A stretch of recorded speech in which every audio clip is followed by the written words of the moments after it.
உங்களோட கிரிப்டோ கரன்சியை நீங்கள் உங்களோட எக்ஸ்சேஞ்சில் பத்திரமா வச்சு பாதுகாக்கிற ஆளாக இருப்பீங்கன்னு சொன்னால் இந்த வார பிஎம் மார்க்கெட்டில் உங்களோட எல்லா கிரிப்டோ கரன்சியும் ஜீரோவாக்கு போகும்.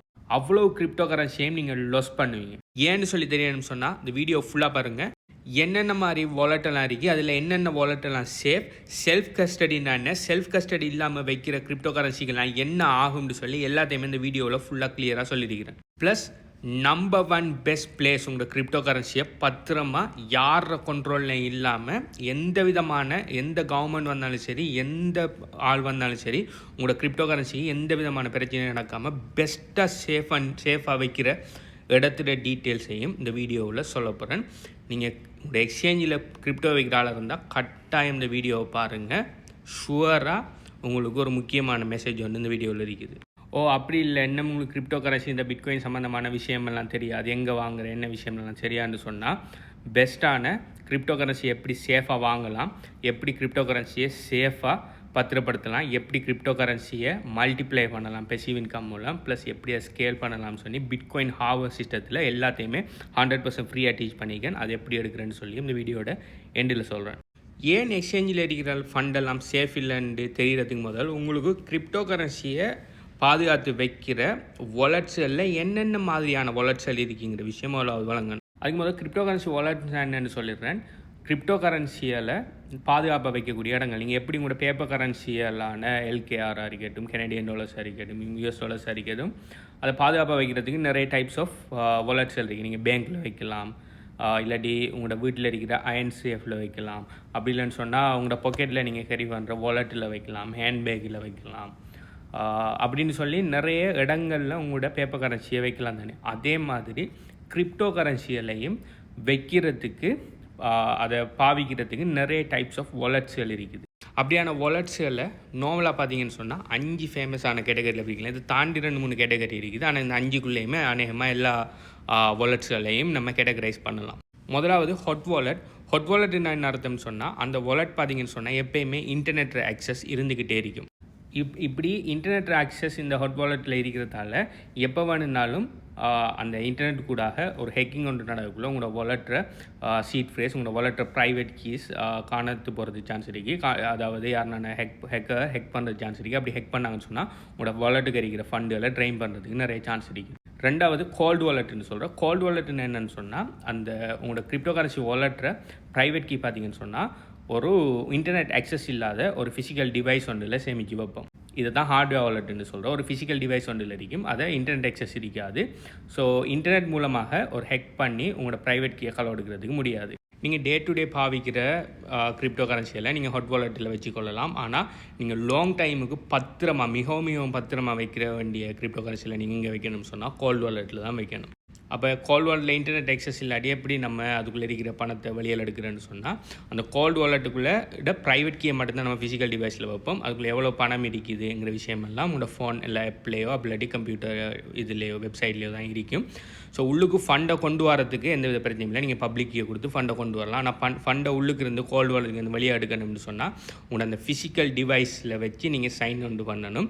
அந்த சைன் பண்ணி அப்ரூவ் கொடுத்தா மட்டும்தான் யாருனாலும் ஃபண்டை வெளியில் எடுக்கலாம். அதுக்கு அந்த ஃபிசிக்கல் டிவைஸ் உங்களோட கையில் இருக்கணும். மெனுவலாக அதில் சைன் பண்ணணும். இப்போ ஒரு ஆள் ஹேக்கர் ஆன்லைன் மூலமாக வந்து உங்களோட ஃபண்டை மூவ் பண்ண முடியாது. அதுதான் ஹாட் வாலெட்டுக்கும் கோல்டு வாலெட்டுக்கும் இருக்கிற வித்தியாசம். கிரிப்டோ வாலெட்டில் இன்னொரு கேட்டகரி இருக்குது பார்த்தீங்கன்னு சொன்னால் கஸ்டோடியல், நான் கஸ்டோடியல்னு சொல்லி. கஸ்டோடியல்னு சொன்னால் நீங்கள் உங்களோட வாலெட்டை கண்ட்ரோல் வச்சிருக்க மாட்டீங்க. அந்த வாலெட்டை கண்ட்ரோல் இன்னொரு தேர்ட் பார்ட்டி கம்பெனிகிட்ட இருக்கும். அவங்க தான் அந்த வாலெட்டை கண்ட்ரோல் பண்ணுவாங்க. நீங்கள் உங்களோட பணத்தை அவங்கள்ட்ட பாதுகாப்பாக வச்சிருக்கிற மாதிரி வைப்பீங்க. உதாரணத்துக்கு நம்ம லோக்கல் கரன்சியில், நம்மளோட பேப்பர் கரன்சியில் பேங்க்கில் வைக்கிற மாதிரி, பேங்க்ட கண்ட்ரோல் இன்னொரு பேங்க்கிட்ட தான் இருக்கும். நீங்கள் பத்திரமா இருக்கட்டுங்கிறதுக்காக பேங்க்கில் வைப்பீங்க. ப்ளஸ் எதுனான பேங்க்ட சர்வீஸில் எடுக்கிறதுக்காக, இன்ட்ரெஸ்ட் ரன் பண்ணுறதுக்காக, அப்படி இல்லாட்டி மணி எக்ஸ்சேஞ்ச் பண்ணுறதுக்காக, ஏதோ ஒரு பேங்க்ட சர்வீஸ் எடுக்கணுங்கிறதுக்கு காரணத்துக்காக உங்களோட பணத்தை அங்கே வைப்பீங்க. நாளைக்கு என்ன வேணா நடக்கலாம், பேங்க் டிவால் ஆகலாம், பேங்க் உங்களோட பணத்தை எடுத்துக்கிட்டு ஓடலாம். அப்படி இல்லாட்டி பேங்க் என்ன செய்யலாம், உங்களோட அக்கௌண்ட்டை ஃப்ரீஸ் பண்ணிவிட்டு உங்களோட பணத்தை தரமாட்டேன்னு சொல்லலாம். என்ன வேணும் நடக்கலாம். ஏன்டா அந்த வாலெட் உங்களோட கண்ட்ரோலில் இல்லை, பேங்க் கண்ட்ரோல். அதே சேம் கான்செப்ட் தான் கஸ்டோடியல் வாலெட். இந்த கஸ்டோடியல் வாலெட்டுக்குரிய எக்ஸாம்பிள் என்னன்னு சொன்னால் எக்ஸ்சேஞ்சர். நம்ம பாவிக்கிற கிரிப்டோ கரன்சி எக்ஸ்சேஞ்சில் எல்லாமே கஸ்டோடியல் வாலெட். அந்த எக்ஸ்சேஞ்சில் நீங்கள் யூசர் நேம் பாஸ்வேர்ட் கொடுத்து நீங்கள் அக்கௌண்ட் தான் தருவீங்களே தவிர அதுக்கு உள்ளே இருக்கிற வாலெட் யார் கையில் இருக்குன்னு சொன்னால் அந்த பர்டிகுலர் எக்ஸ்சேஞ்சில் கையில் தான் இருக்கும். நாளைக்கு அந்த எக்ஸ்சேஞ்ச் நினைச்சாங்கன்னா உங்களோட அக்கௌண்ட்டை பேன் பண்ணலாம், உங்களோட பணத்தை எல்லாத்தையுமே எடுத்துக்கிட்டு ஸ்கேம் பண்ணலாம், என்ன வேணும் நடக்கும். அப்படி எஸ்சிசி இல்லாட்டி என்னென்ன கவர்மெண்ட் ஆர்கனைசேஷன் அந்த கிரிப்டோ எக்ஸ்சேஞ்சில் நான் பிரச்சனை போட்டு அவ்வளோ அக்கௌண்ட்டில் இருக்கிற பணத்தையும் ஃப்ரீஸ் பண்ணலாம், என்ன வேணுனாலும் நடக்கலாம். நம்ம பார்த்த முதலாவது ஹாட் வாலெட் கோல்டு வாலெட்டுங்கிற 2 கேட்டகரியிலையும் அதோட ப்ரைவேட் கீ, அதாவது அந்த வாலெட் ஆக்சஸ் பார்த்தீங்கன்னு சொன்னால் நம்மள்ட்ட தான் இருக்கும். என்ன தான் அது ஆன்லைன் ஆக்சஸ் இருந்தாலும் ஆன்லைன் ஆக்சஸ் இல்லாட்டியும் ப்ரைவேட் கீ நம்மளோட கண்ட்ரோலில் தான் இருக்கும். ஆனால் கஸ்டோடியல் வாலெட்டில் பார்த்தீங்கன்னு சொன்னால் ப்ரைவேட் கீ இன்னொரு தேர்ட் பார்ட்டி கம்பெனியோட ஆக்சஸில் இருக்கிறதால எப்போ என்ன ஒன்று நடக்கலாம். அடுத்தது இன்னொரு கடைசி கேட்டகரி பார்த்தீங்கன்னு சொன்னால் Web3 wallet. Web1, Web2, Web3 எல்லாம் நான் வேறு வீடியோவில் டீச் பண்ணியிருக்கிறேன்.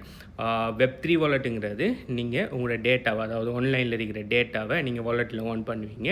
நீங்கள் அந்த வாலெட்டை எங்கேயெல்லாம் கனெக்ட் பண்ணீங்களோ அந்த வெப்சைட்டில் நம்மளோட டேட்டா இதாகும். அதுக்கு பிறகு நீங்கள் வாலெட்டை ரிமூவ் பண்ணிங்கன்னு சொன்னால் உங்களோட டேட்டா உங்களோட வாலெட்டுக்குள்ளே வந்துடும்.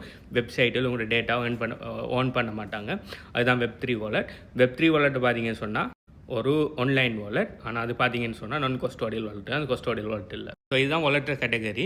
ஸோ நீங்கள் கிரிப்டோ கரன்சியை வாங்கி நீங்கள் எக்ஸ்சேஞ்சில் ஏதாவது சர்வீஸ் எடுக்கீங்க, ட்ரேடிங் புட் கனெக்ட் பண்ணிங்க, எக்ஸ்சேஞ்சில் ஏதாவது ஆட்டோ இன்வெஸ்ட்டில் போட்டுச்சிங்க, இல்லாட்டி ஏதாவது எக்ஸ்சேஞ்சில் சர்வீஸ் எடுக்கீங்கன்னு சொன்னால் நீங்கள் எக்ஸ்சேஞ்ச் வாலெட்டில் வைக்கிறதுல எந்த விதமான பிரச்சனையும் இல்லை. ஆனால் உங்களோட கிரிப்டோ கரன்சியை லாங் டைம் ஹோல்ட் பண்ணுறீங்க, நீங்கள் ஃப்யூச்சருக்காக இன்ஃப்ளேஷனில் இருந்து பாதுகாக்கிறதுக்காக உங்களோட வெல்த்தை நீங்கள் லாங் டைமுக்கு கிரிப்டோ ஹோல்ட் பண்ணிங்கன்னா உங்களோட பணத்தை தயவு செய்து எக்ஸ்சேஞ்சில் வைக்காதீங்க. உங்களோட பணத்தை எல்லாத்தையுமே நான் கஸ்டோடியல் வாலெட்டில் வைக்கணும். நான் கஸ்டோடியல் வாலெட்லையும் பார்த்தீங்கன்னு சொன்னால் கோல்டு வாலெட்டில் வைக்கிறது தான் மிகவும் சிறந்த சேஃபான மெத்தட். ஏன்டா நீங்கள் நான் கஸ்டோடியல் வாலெட்டில் வச்சாலும் உங்களோட கிரிப்டோ கரன்சி வாலெட் ஆன்லைன் ஆக்சஸில் இருக்கிற மாதிரி ஹாட் வாலெட்டில் வைப்பீங்கன்னா எப்போனாலும் உங்களோட பணம் ஹேக் ஆகிறதுக்கு சான்ஸ் இருக்குது. அதனால் எப்பயுமே கோல்டு வாலெட்டில், அதாவது ஹார்ட்வேர் வாலெட்டில் உங்களோட பணத்தை பத்திரமா சேமித்து வைக்கணும். உங்களோட கிரிப்டோ கரன்சியில் எக்ஸ்சேஞ்ச் வாலெட்டில் வைக்கக்கூடாதுங்கிறதுக்கு நல்ல உதாரணம் பார்த்தீங்கன்னு சொன்னால் 2022 பிஎம் மார்க்கெட்டில் பொட்டம் போனிக்கு எப்போன்னு சொன்னால் FTXங்கிற ஒரு எக்ஸ்சேஞ்ச் ஒன்று கலாப்ஸ் ஆகி நிற்குது. அந்த எக்ஸ்சேஞ்சில் இருந்த யூசர் ஃபண்டெல்லாம் அந்த எக்ஸ்சேஞ்சோட ஃபவுண்டர்ஸ் என்ன பண்ணிட்டு இருந்தாங்கன்னா அவங்களுக்கு ஏற்ற மாதிரி ஃபுல்லாக கேம்பிளிங் பண்ண தொடங்கிட்டாங்க. ஓகே, யூசர் ஃபண்ட் எடுத்து அவங்க ஃபுல்லாக விளையாட தொடங்கிட்டாங்க. அதுக்கு பிறகு ஒரு அலிகேஷன் ஒன்று வந்து யூசர் ஃபண்ட் இதில் சொல்கிற அளவுக்கு இவங்கள்ட்ட ஃபண்ட் இல்லை, அது எல்லாத்தையுமே லொஸ் பண்ணிட்டாங்கன்னு சொன்னோடனே எல்லோரும் மொத்தமாக போய் விட்ரோ பண்ண போன உடனே விட்ரோ பண்ணது உண்மையிலே அங்கே ஃபண்ட் இல்லாமல் ஆயினோடனே அப்படியே அந்த எக்ஸ்சேஞ்ச் கலாப்ஸ் ஆகி அதோட அந்த ஃபுல்லாக நிறைய பிரச்சனை வந்து அப்படியே கிரிப்டோ கரன்சியோட பிஎம் மார்க்கெட்டில் லாஸ்ட் டைம் பொட்டமை டச் பண்ணினா $16,000 போனி. கிரிப்டோ கரன்சி $60,000 $16,000 பிட்காயின் ப்ரைஸ் போனிக்கு. அதில் பணம் வச்சுருந்தாக்கள் மில்லியன்ஸ் ஆஃப் பில்லியன்ஸ் ஆஃப் டாலர்ஸை லாஸ் பண்ணினாங்க. ஓகே, ஸோ இதெல்லாம் நடந்துருக்கு. ஸோ எக்ஸ்சேஞ்சில் சர்வீஸில் பாவிக்கிறதுக்கு நீங்கள் எக்ஸ்சேஞ்சில் நீங்கள் வச்சுக்கொள்ளுங்க, பிரச்சனை இல்லை. ஆனால் தயவு செய்து லாங் டைம் ஹோல்ட் பண்ணுற பணத்தை கட்டாயம் நீங்கள் உங்களோட ஹார்ட்வேர் வாலெட்டுக்கு மாற்றி சேஃபாக வச்சுக்கொள்ளுங்க. ஹார்ட்வேர் வாலெட்லேயும் 2 வகையான ஹார்ட்வேர் வாலெட் இருக்குது.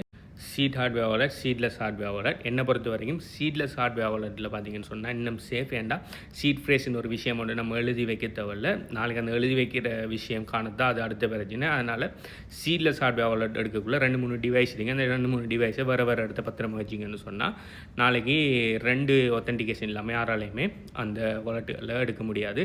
ஸோ இது சம்மந்தமாக நான் மேலதிக டீட்டெயில்ஸ், இந்த வாலெட்ஸ்னால் என்ன, இந்த ஹார்ட்வேர் வாலெட்டில் பெஸ்ட்டான சீட்லெஸ் ஹார்ட்வேர் வாலெட் டீட்டெயில்ஸ் எல்லாத்தையுமே நான் பிட்காயின் ஹார்வெஸ்ட் சிஸ்டத்தில் 100% ஃப்ரீயாக டீச் பண்ணியிருக்கிறேன். அந்த பிட்காயின் ஹார்வெஸ்ட் சிஸ்டத்தில் அது மட்டும் இல்லாமல் எப்படி கிரிப்டோ கரன்சி வாங்குகிற, எப்படி ப்ராப்பராக ப்ரொடெக்ட் பண்ணி வைக்கிற, எப்படி மல்டிப்ளை பண்ணுற, எப்படி உங்களோட பிட்காயினை கிரிப்டோ கரன்சியை நீங்கள் ஸ்கேல் பண்ணணுன்னு சொல்லி எல்லா விஷயத்தையுமே ஃபுல்லாக 100% ஃப்ரீயாக நான் டீச் பண்ணியிருக்கிறேன்.